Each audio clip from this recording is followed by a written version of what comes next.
സഹൃദയരെ, പ്രൊഡക്ടർ ബാഡ്ലാൻഡ്സ് എൻ്റെ പൊന്നെ what A movie. ഞാൻ ഈ പ്രൊഡക്ടർ സീരീസ് നമുക്ക് പ്രൊഡക്ടർ എന്ന് പറയുമ്പോൾ ഫസ്റ്റ് അർണോൾഡിന്റെ ഒരു സിനിമയുള്ള ഓർമ്മ വരും. അതിനുശേഷം ഞാൻ ഇതിന് ഒരുപാട് സിനിമകൾ ഇറങ്ങി, പക്ഷെ ഞാൻ എല്ലാ സിനിമകളും കണ്ടിട്ടില്ല കേട്ടോ. പ്രൊഡക്ടർ വേഴ്സസ് ഏലിയൻ എനിക്ക് ഇഷ്ടമാണ്, ഞാൻ കണ്ടിട്ടുണ്ട്. പിന്നെ അതിനുശേഷം ഇടയ്ക്ക് കുറെ സിനിമകൾ ഇറങ്ങിയ ചിലതൊക്കെ എനിക്ക് അത്ര ഇതായിട്ട് തോന്നിയില്ല, എന്നാൽ ചിലതൊക്കെ നല്ലതായിരുന്നു. പക്ഷേ ഈ ഒരു പടം ഉണ്ടല്ലോ ഗൈസ്, ഒരു 1.5 മണിക്കൂറുള്ള ഇത് വിഷ്വലി ഭയങ്കര കിടിലും ഭയങ്കര കൺവിൻസിംഗ് ആണ്. ഭയങ്കര ഫാസ്റ്റ് ആയിട്ട് സിനിമ പോകും, പെട്ടെന്ന് പോകുന്നുണ്ട്, വലിച്ചഴക്കുന്നില്ല. എന്ന് വെച്ചാൽ നമ്മളങ്ങ് ഇരുത്തി അങ്ങ് ബോറടിപ്പിക്കുന്നു. അങ്ങനെ അധികം അനാവശ്യമായിട്ട് സിനിമയിൽ ഒന്നും അവർക്ക് പറയാനില്ല. ഒരു ചെറിയ സംഭവമാണ് കാണിക്കുന്നത്. ഒരു ലാൻഡിലേക്ക് ഒരു ജീവിനെ ഹണ്ട് ചെയ്യാൻ വേണ്ടി പോകുന്ന നായകൻ എന്ന് പറഞ്ഞാൽ പ്രൊഡക്ടറാണ് നായകൻ.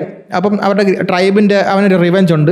അവൻ ആ സ്ഥലത്ത് പോയിട്ട് ആ ജീവിയായിട്ട് ഹണ്ട് ചെയ്യുന്നു, അതിനെ കാണുന്നു. ഇതാണ് കഥ, ഇത്രയേ ഉള്ളൂ. അപ്പോൾ അവന്റെ ട്രൈബിൽ അവന് സ്ഥാനം കിട്ടാനായിട്ട് അവൻ ആ ജീവിയെ ഹണ്ട് ചെയ്ത് കൊടുക്കുമ്പോൾ അവനൊരു വാല്യൂ ഉണ്ടാവും. അതാണ് സംഭവം. പക്ഷേ ഇതിനെ ആ ഒരു എടുത്തേക്കുന്ന രീതി, വിഷ്വൽ എഫക്ട്സ്, ആ ഒരു വേറെ സ്ഥലത്താണ് നടക്കുന്നത്, ഭൂമിയിൽ എന്നുള്ള നടക്കുന്നത്. അപ്പോൾ ഭൂമിയിൽ ആക്ച്വലി ഇതിൽ വില്ലന്മാരായിരുന്നു വെച്ച് കഴിഞ്ഞാൽ മനുഷ്യരാണ് ഇതിലെ വില്ലന്മാരായിട്ട് നമുക്ക് തോന്നുന്നത്. അതായത് ഈ ഒരു പെർട്ടിക്കുലർ കഥ പറയുന്ന സമയത്ത് നമുക്ക് മനുഷ്യന്മാരാണ് ഇതിൽ വില്ലന്മാരായിട്ട് തോന്നുന്നത്. 2 റോബോട്ടുകളുണ്ട്.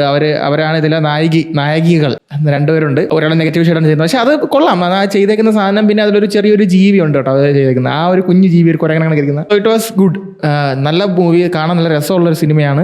എനിക്ക് പേഴ്സണലി ഇഷ്ടപ്പെട്ടു, ഞാൻ എൻജോയ് ചെയ്തു.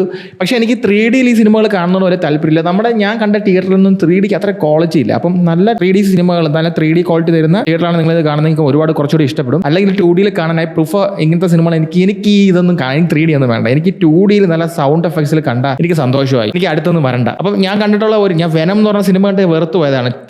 3D കണ്ട് വെറുത്തു പോയി. അന്ന് ഞാൻ വെറുത്തു. പിന്നെ നല്ല സിനിമകൾ ഇപ്പം നമുക്ക് അവൈലബിൾ ആയിട്ടുള്ള തിയേറ്ററുകളിൽ പോയി കാണുമ്പോഴത്തേക്കും ചില സമയങ്ങളിൽ നമുക്ക് അത്ര നല്ല ക്വാളിറ്റി ഉള്ള സ്ക്രീനൊന്നും കിട്ടാറില്ല. നല്ല സിനിമ ഗൈസ്, കുറച്ച് കോമ്പാക്ട് സീനുകളൊക്കെ ഉണ്ട്. എനിക്ക് ഭയങ്കര ഇഷ്ടപ്പെട്ടു. പ്രൊഡക്ടർ വന്നേക്കുന്ന ആ നായകൻ, ആ കഥാപാത്രം കൊള്ളാം. പുള്ളി ഭയങ്കര വീക്കാണ്. അപ്പം ഒരു തിയേറ്റർ വാച്ച് പടമാണ്. നിങ്ങളെല്ലാവർക്കും ഞാൻ റെക്കമെൻഡ് ചെയ്യുന്നു. സോ